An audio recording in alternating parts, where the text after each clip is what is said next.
Reuters had a great piece on Malala Yousafzai. Of course, she's the brave young Pakistani girl, I think 16 years old.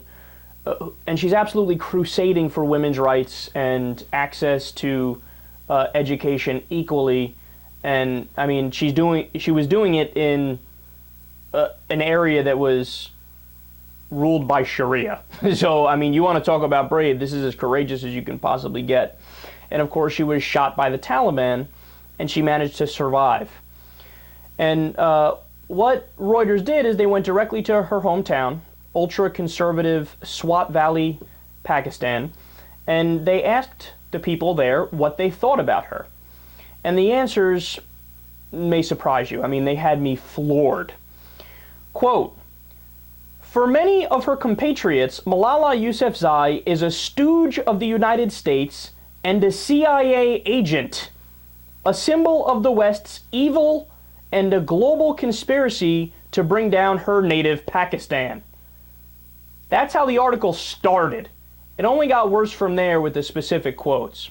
Mohammed Rizwan, who's a shop owner in her hometown of Mingora, said, quote, "Malala is spoiling Pakistan's name around the world. We didn't need Malala to come and show us how important education is." Where do I begin with the absurdity of that statement? She's spoiling Pakistan's name around the world? So when you had Sharia implemented and women had and still have absolutely no rights, they can't speak unless spoken to. They, you know, if they go to school, they risk their lives because some Taliban jackass might not like it and kill them, right? The Taliban doesn't ruin Pakistan's good name. Malala ruins Pakistan's good name. And, oh, you don't need her to tell you the value of education? Really? So you have universal education there and all the boys and all the girls in an environment where they're together, right? They're not separate. Everybody learns together. And everybody has equal access. Is that what's going on? Oh, that's right. It's not. It's the opposite of that. But no, you don't need Malala to tell you about education.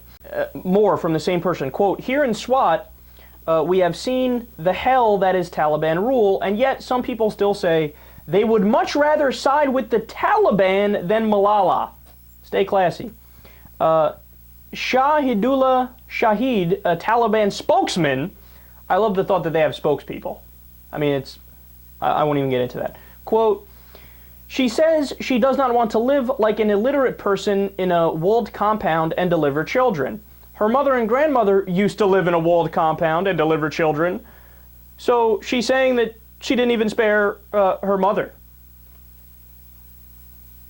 Okay, I don't think you're getting this. Because she wants to give opportunities to women and give them freedom of choice so they're not relegated to just that life of just living between four walls and popping out babies, right? That means that she's anti-woman now? That's what you're arguing? But that's what he's arguing. She's against her mother and she's against her grandmother because she wants women to be free.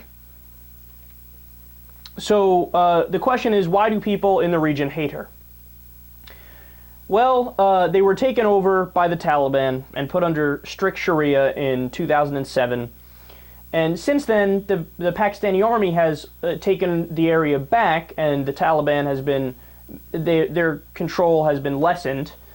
But, I mean, what's happened is that you have a lot of the fundamentalist attitudes remain. And it's almost like Stockholm Syndrome in a way, right?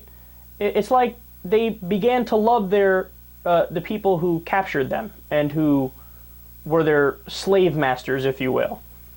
Because what was the alternative? If you speak out against Taliban, you get shot in the head, like what happened to Malala. So they would rather embrace their captors and say, oh no, these guys are great, and anybody who steps up against them is bad. And why are they doing that? I mean, for the same reason why in a dictatorship in North Korea, you see everybody worship the dear leader, right? And they pretend to cry when he dies, yada yada, because they fear what would happen if they don't do that. You know, this is the way that dictatorships work. This is the way that authoritarian regimes work. And unfortunately, sometimes they lose their grip on reality and they forget whether or not they were pretending originally to believe that the Taliban is right or whether or not they actually believe it. And the things kind of mesh together. And then you get this perverse system where an absolute hero is bad-mouthed and is hated when she should be beloved the world over, and she will go down in history as one of the most courageous people that has ever lived.